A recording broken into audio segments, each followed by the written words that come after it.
Sai Satcharita, Chapter 1.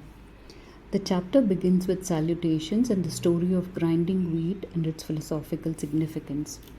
According to an ancient and revered custom, Hemant Pant begins the work with various salutations to Lord Ganesha, Saraswati, Brahma, Vishnu, Shiva, his tutelary deity Narayana Adinath, Bharadwaja Muni, in whose clan he was born, all the various sages, his grandfather, his father, and his mother, also to the readers, and prays to them to give their whole and undivided attention to this work, and lastly to Sri Sainath, an incarnation of Dattatreya, who is our sole refuge and who will make us realize that Brahman is a reality and the world an illusion. After briefly describing the various modes of devotion according to Parashara, Vyasa, and Shandilya, the author goes on to relate the following story.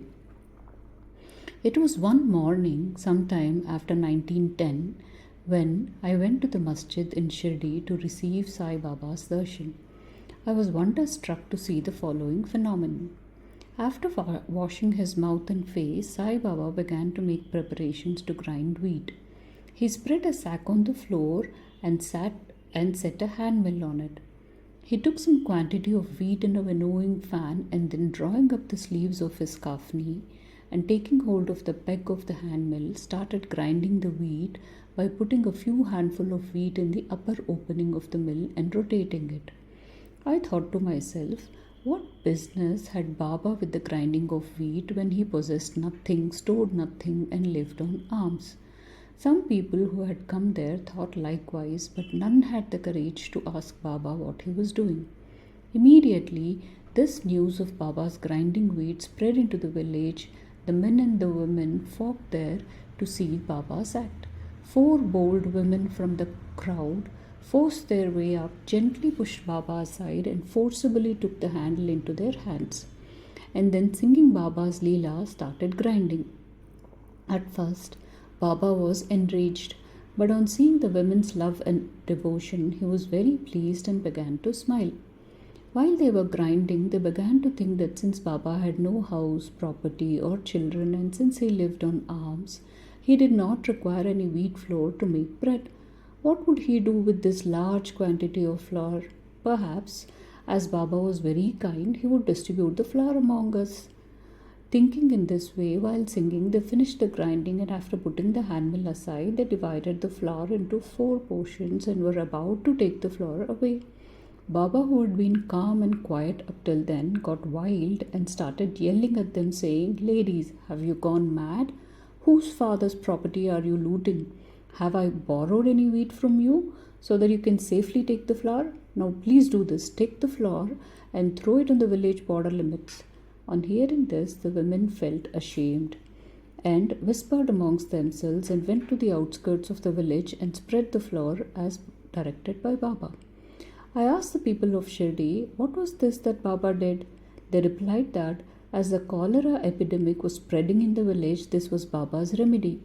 It was not wheat that was ground, but cholera itself was ground into pieces and pushed out of the village. From this time onward, the cholera epidemic subsided and the people of Shirdi were happy. I was very pleased to know all this, but my curiosity was also aroused. I began to ask myself, what earthly connection was there between the wheat flour and cholera? What was the causal relationship between the two, and how was one to reconcile them? The incident seemed to be inexplicable. I felt I should write something about this and sing to my heart's content Baba's sweet Leelas. Thinking about this Leela filled my heart with joy, and I was thus inspired to write about Baba's life, the Satcharita. As we know, with Baba's grace and blessings, this work was successfully accomplished. Philosophical significance of grinding.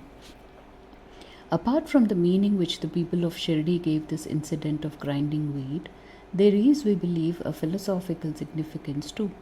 Sai Baba lived in Shirdi for about 60 years, and during this period, he did the business of grinding almost every day. Not the wheat alone, but the sins, the mental and physical afflictions, and the misery of his innumerable devotees. The 2 stones of his mill consisted of karma and bhakti. the former being the lower and the latter the upper.